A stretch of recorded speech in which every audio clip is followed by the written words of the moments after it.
தீட்டியபடி செல்லும் உடல் கேட்டேன்,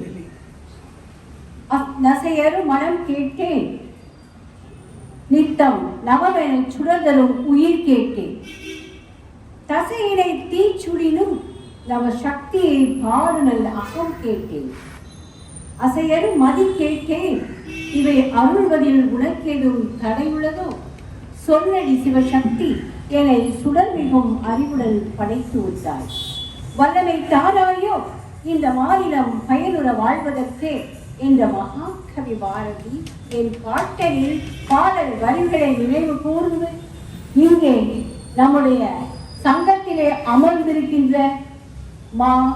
தலைவர் சுப்பிரமணிய ஐயா அவர்கள், தலைமை பொறுப்பிலே இருக்கக்கூடிய ஐயா அவர்கள் மற்றும் அனைத்து சிறப்பு விருந்தினர் மற்றும் இங்கே அமர்ந்திருக்கின்ற தமிழ் அன்பர்கள், திருக்குறள் அன்பர்கள், குரலாய் வாழ்ந்து கொண்டிருக்கின்ற உங்கள் அனைவருக்கும் மகளிர் பெருமைக்குரிய மகளிராக இங்கே வேளையிலும் இங்கே என் முன்னாலும் வீற்றிருக்கின்ற மக்கள் மகளிர் அவர்களுக்கும் இந்த மகளிர் தின நல்வாழ்த்து அரங்கத்திலே வணக்கத்தையும், காலை பொழுது அருமையான பொழுதாக இருக்க போகிறது என்ற வாழ்க்கையும் கூறி என்னுடைய சுற்றுரையை தொடங்குகின்றேன். எனக்கு பொறுத்தவரை மகளிர் தினத்தை பற்றி பேச சொன்னால் நான் 1 மணி நேரம் பேசுவதாக இருக்கின்றேன். இப்பொழுது 15 நிமிடங்களுக்கு முடித்து பார்க்கின்றேன். ஓகே. 1908ஆம் ஆண்டு அமெரிக்காவில் நியூயார்க் நகரிலே கிளாரா ஜெட்கின் என்பவர் தன்னுடைய வேலை பழுவின் காரணமாக தொழிற்சாலையில் பணிபுரிந்து கொண்டிருந்தவர் மற்ற பெண்களோடு சேர்ந்து புரட்சி செய்ய ஆரம்பித்தார். எதற்காக? நேரம். ஆண்களை போன்ற எங்களுக்கும் 8 மணி நேரம், பதவி, உயர்ந்த சம்பளம், பிறகு ஒவ்வொரு வாரமும் விடுமுறை போன்ற பல கொள்கைகளை வைத்துக் கொண்டு அவர்கள் போராடினார்கள், வெற்றி பெற்றார்கள். பெண்கள் எல்லாம் ஒன்றாக சேர்ந்தால் எதிலும் வெற்றி நமக்கே என்பதை முதலில் அறிவித்தவர்கள் அந்த கிளாரா ஜெட்கின். அவர்களுடைய தான் நாம் வருகின்றோம். அதன் பின்னர் ஒவ்வொரு ஆண்டும் உலகத்தில் மார்ச் 8ஆம் தேதி மகளிர் தினமாக கொண்டாடப்பட்டு வருகிறது. ஐயா அவர்கள் கூறியதை போல மேலே தமிழ்நாட்டில் 1975 கொண்டாடலாம். அது எனக்கு அவ்வளவு விவரமாக தெரியவில்லை. பட் நாமும் கொண்டாடுகின்றோம். மார்ச் 8ஆம் தேதியை மிக சிறப்பாக மகளிர் தினத்தை கொண்டாடுகின்றோம். அந்த வாரத்தில் கொண்டாடுகின்றோம். எதற்காக மகளிர் தினம் கொண்டாடப்படுகிறது? ஒரு சாதாரண பெண் எப்படி ஒரு அசாதாரண பெண்ணாக மாறுகிறாள் என்பதை உலகுக்கு எடுத்துக்காட்டவும், அந்த பெண்மணியினுடைய திறமைகளை அங்கீகரிக்கவும் தான் மகளிர் தினம் கொண்டாடப்படுகிறது. அது ஆங்கிலத்தில் எப்படி சொல்வாங்கன்னா, how an ordinary person, ordinary woman becomes an extraordinary woman. சாதாரணமா எங்கேயோ போய் ஒரு ஆராய்ச்சி செய்து விண்கலத்துல போய் ஆராய்ச்சி செய்தால்தான் அது சாதனை கிடையாது. நாம் இருக்கின்ற நிலையில் இருந்து அடுத்த வருடம், அடுத்த நிமிடம் நாம் எந்த அளவிற்கு நம்முடைய திறமையில் முன்னேறுகிறோமோ அதுவும் சாதனை தான். சைக்கிள் ஓட்டி செல்லுகின்ற பெண்மணி நாளை கார் ஓட்டி சென்றால் அது சாதனை. ஒரு கிராமத்திலிருந்து ஒரு பெண்மணி, சாதாரண கிராமத்திலிருந்து படிப்பறிவில்லாத பெற்றோருக்கு பிறந்த பெண்மணியானவர் பட்டப்படிப்பு பெற்று முதல் பட்டம் படித்த பெண்ணாக வந்தால் அதுவும் சாதனை தான். இப்படி சாதனைக்கு நாம இப்படியே தான் சொல்லிட்டு போகலாம். எங்கேயோ இருக்கக்கூடிய விண்வெளிகளை எண்ணி நாம் கொண்டு வருவதுதான் சாதனை அல்ல, ஒவ்வொருவருடைய முன்னேற்றமும் சாதனை தான். அந்த வகையிலே இன்று பெண்கள் எப்படியெல்லாம் சாதித்திருக்கிறார்கள் தெரியுமா? அது போல பெண்களுக்கு படிப்பதற்கு இந்த காலத்திலிருந்து இன்று வரை எப்படி கருப்பையில் கரு உருண்டு பிறண்டு எப்படி குழந்தையாக வெளிவருகிறதோ அதே போன்றுதான் நாங்கள் மகளிர் கருவாக எங்களுக்குள் ஏற்பட்ட கஷ்டங்களை நஷ்டங்களை எல்லாம் உதறி தள்ளிவிட்டு இன்றுள்ள நிலையை அடைந்திருக்கின்றோம்.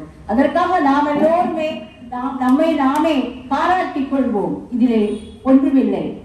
இப்பொழுது ஒரு காலத்திலே வீட்டிலே எலியை பார்த்துட்டு, ஐயோ அண்ணா பயந்துட்டு, அண்ணா எலி வருதுடா அது புரிதா கொஞ்சம் அடிதா கொஞ்சம்னு நம்ம அண்ணன்களை எல்லாம் கேட்டுக்கொண்டிருந்த காலம் போய் இன்னைக்கு கணினினா கம்ப்யூட்டர் மவுஸ், அதுக்கு தமிழ்ல பேரு எழு. அந்த மவுஸை பிடிச்சுக்கிட்டு என்ன பண்றாங்க, உலகத்தையே வலம் வந்துட்டு இருக்காங்க. உலகத்துல என்ன நடக்குது ஏது நடக்குதுங்கிறது இன்னைக்கு நமக்கு தெரியும். கைக்குள் உலகம், நம்ம செல்போன் இருக்கு, கம்ப்யூட்டர் இருக்கு, எல்லாத்தையும் கத்துக்கலாம். இதுக்கெல்லாம் அடித்தளம் கல்வி.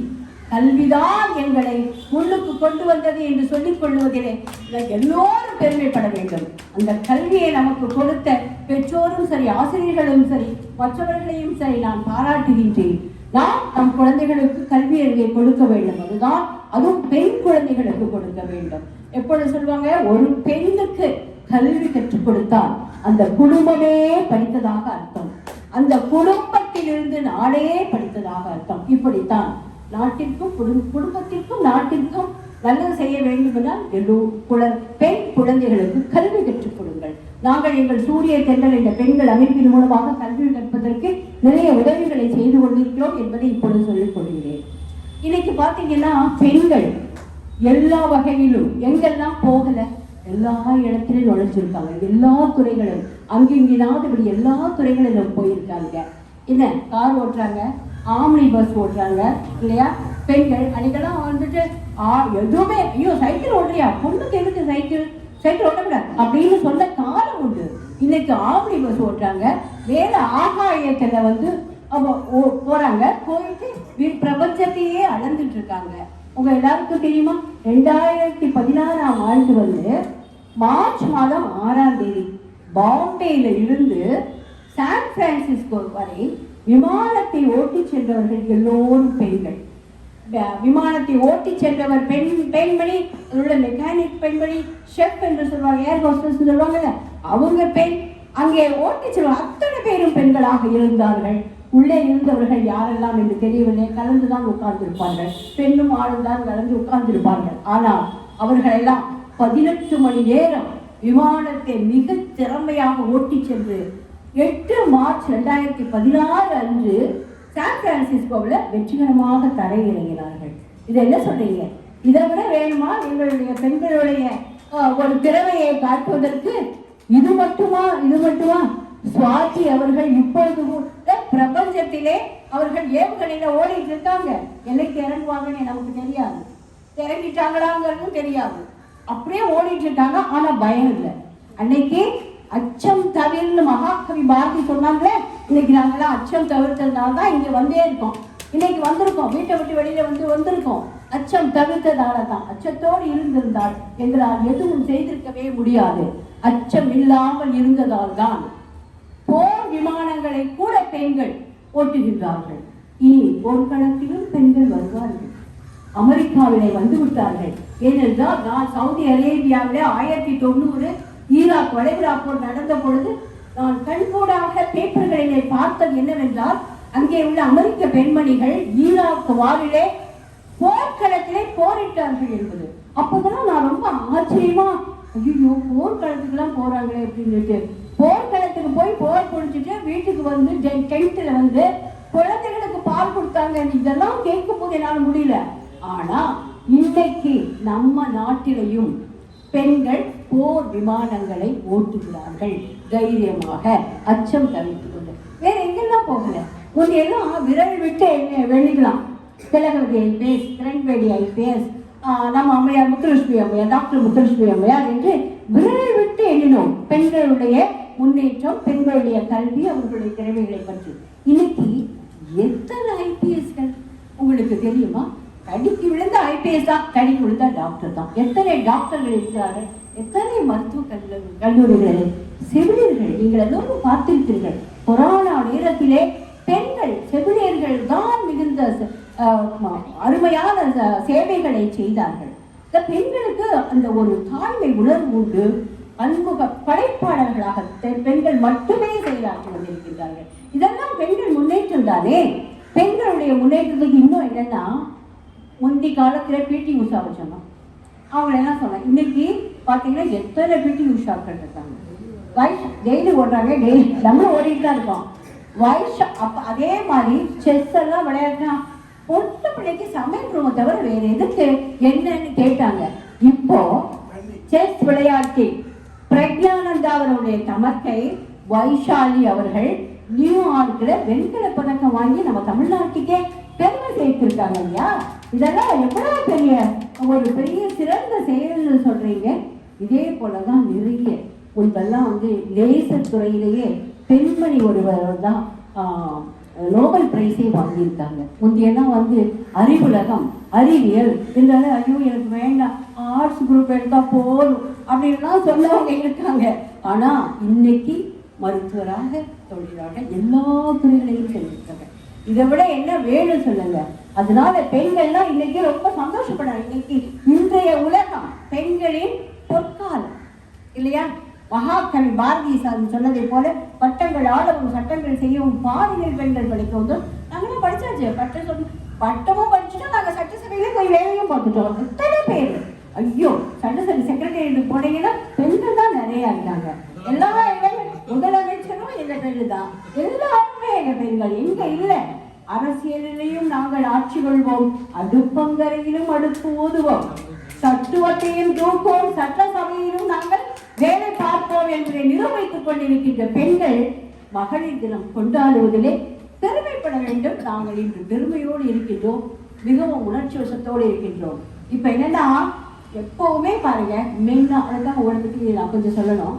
மென் are from Mars, women are from வீனஸ்ன்னு சொல்லுவாங்க. அப்படின்னா என்ன இருக்குன்னா மென்னா மாஸ்னா ஒரு கடினமான ஒரு இடம், ஒரு தூரத்தில் இருக்குது, ஒரு சிறப்பான இடம்.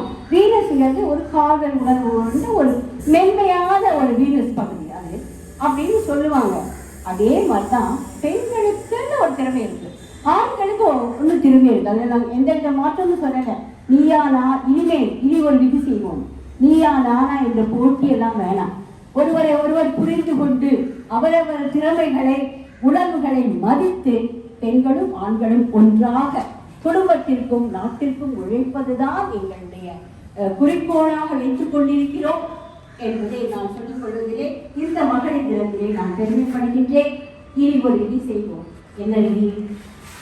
தலைமைத்துவ பொறுப்பை ஏற்றுக்கொண்டு எந்த விதமான தலைக்கணமும் இல்லாமல் நாங்கள் நடந்து வெற்றி பெறுவோம். தற்காத்து தற்கொண்டால் பேணி தலை சார்ந்த சொற்காத்து சோர்வினால் பெண் என்பதை போல சோர்வே இல்லாமல் வெற்றி தடை போட்டுக்கொண்டு இருக்கிறோம் என்பதை சொல்லி பெண்கள் மகளிர் தினத்தை கொண்டாடுவோம். மகளிருக்காக பாடுபடுகின்ற ஆண்களுக்கு வாழ்த்துக்களை கூறி பெண்களுக்கும் வாழ்த்துக்களை கூறி மகிழ்கின்றேன். நன்றி, வணக்கம், வாய்ப்பு.